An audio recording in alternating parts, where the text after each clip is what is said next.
मध्य प्रदेश तक है। मध्य प्रदेश के करोड़ों लोगों की भरोसेमंद आवाज। मध्य प्रदेश तक न्यूज, खबर तो दिखेगी, अंजाम चाहे जो हो। नमस्कार, आदाब, सलाम। मैं हूं इस्लाम और आप देख रहे हैं मध्य प्रदेश तक।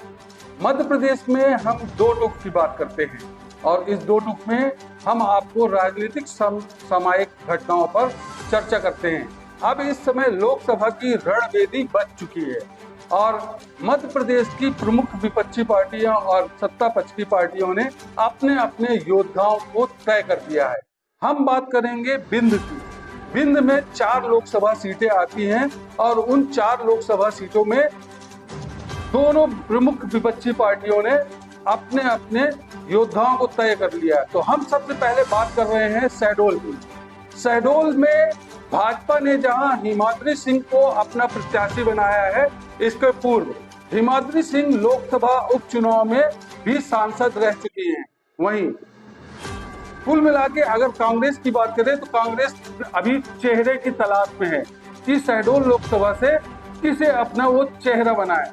लगभग जिस तरह से बयार बह रही है उस तरह से ये माना जा रहा है कि हिमाद्री सिंह एक बार फिर से लोकसभा जाने की तैयारी में है, क्योंकि एक महिला नेत्री होने के कारण वो पहले तो मानपुर विधानसभा से अपना भाग्य आजमाई थी कांग्रेस से, लेकिन कांग्रेस में वो चुनाव हार गई थी और उसके बाद वो शहडोल से उपचुनाव भाजपा में जाकर लड़ी थी और सांसद चुनी गई थी।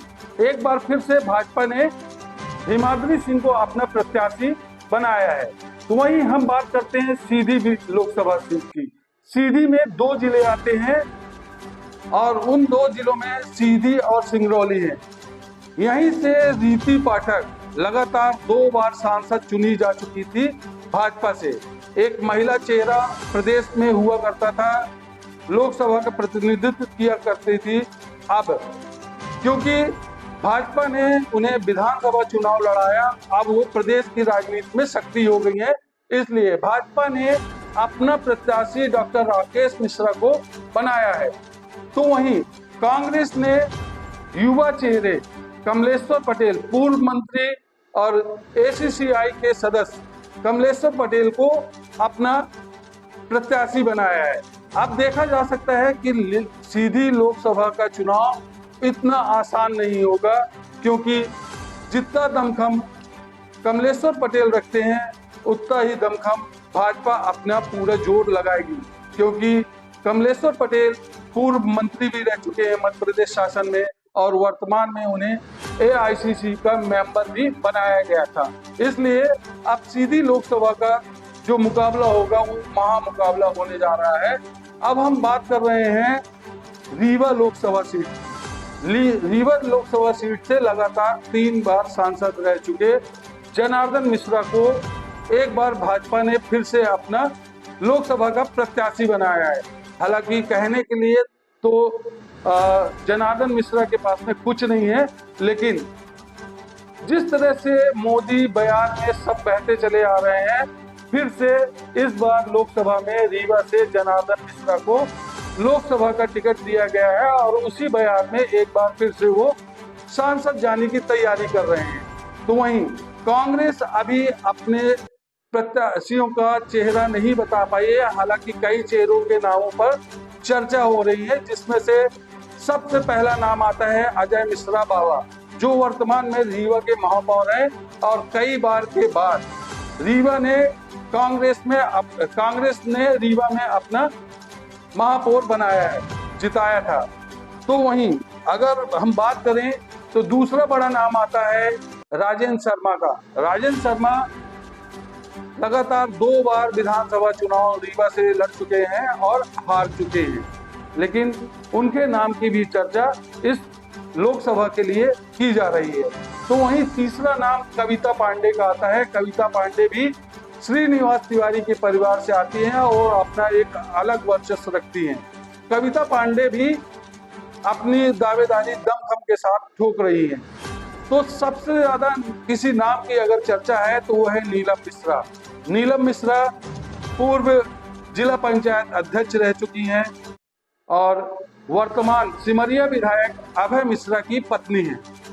अगर कांग्रेस नीलम मिश्रा को अपना प्रत्याशी बनाती है तो कोई अतिशयोक्ति नहीं होगी कि रीवा में लड़ाई जोरदार हो। लेकिन कहा जा रहा है कि इन सब नामों में पार्टी हाईकमान ही अपना निर्णय सर्वोपरि रखेगी।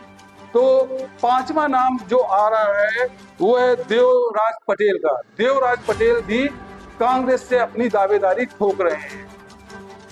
अगर इन किसी एक में से कांग्रेस अपना प्रत्याशी बनाती है, जिसमें से महत्वपूर्ण नाम है नीलम मिश्रा का, तो रीवा में भी जबरदस्त फाइट देखने को मिल सकती है।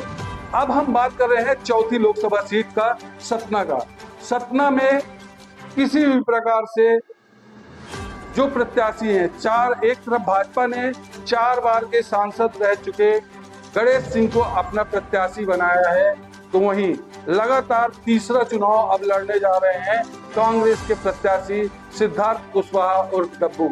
डब्बू ने पहले महापौर का चुनाव लड़ा, फिर उसके बाद विधायकी का चुनाव लड़ा और अब वो लोकसभा के प्रत्याशी बनाए गए हैं। हालांकि जब सिद्धार्थ कुशवाहा डब्बू को महापौर का चुनाव लड़ाया गया था तो उस टाइम पे वो 25,000 से अधिक वोटों से चुनाव हार गए थे। लेकिन वहीं कांग्रेस ने उन्हें विधानसभा का प्रत्याशी बनाया था और भाजपा ने 4 बार के सांसद रह चुके गणेश सिंह को अपना प्रत्याशी बनाया था। तो अपनी पूरी दमखम के साथ सिद्धार्थ कुशवाहा डब्बू ने विधानसभा चुनाव में विजय पताका लहराया था। एक बार फिर उसी चेहरे पर कांग्रेस ने भरोसा जताया है और एक बार फिर से लोकसभा के लिए सिद्धार्थ कुशवाहा डब्बू को अपना प्रत्याशी बनाया है। हालांकि इसके पहले भी सिद्धार्थ कुशवाहा डब्बू खजुराहो लोकसभा से अपनी किस्मत सापा से आजमा चुके थे, यानी कि इसके पहले भी वो समाजवादी पार्टी से खजुराहो सांसदीय सीट से लोकसभा का चुनाव लड़ चुके हैं, लेकिन मात्र 18,000 वोट उन्होंने प्राप्त किए थे। लेकिन सतना से इस बार उनकी दावेदारी मजबूत मानी जा रही है और जिस तरह से लोकसभा का टिकट एक बार फिर से कांग्रेस ने सिद्धार्थ कुशवाहा डब्बू को दिया है, तो अब ये देखने को मिलेगा कि सतना लोकसभा का चुनाव भी बड़ा दिलचस्प होने वाला है और इस चुनाव को लेकर बड़ी ही तन्मयता से साथ इस चुनाव में कांग्रेस भाजपा लड़कर मुकाबला में बनी रहेंगी। वहीं बहुजन समाजवादी पार्टी का भी इस क्षेत्र में काफी प्रभाव है। अभी बहुजन समाजवादी पार्टी ने अपना प्रत्याशी घोषित नहीं किया।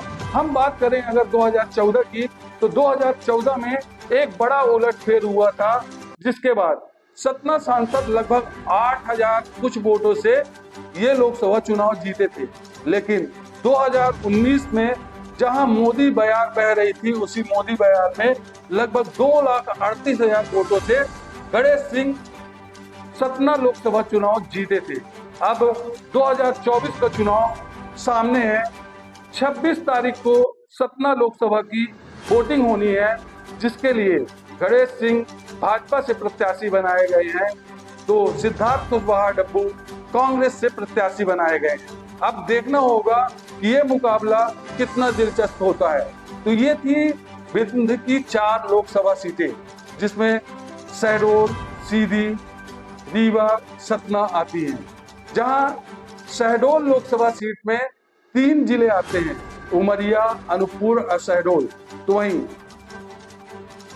सीधी में सिंगरौली और सीधी जिले आते हैं। तो रीवा में रीवा और नवगठित जिला मऊगंज आता है।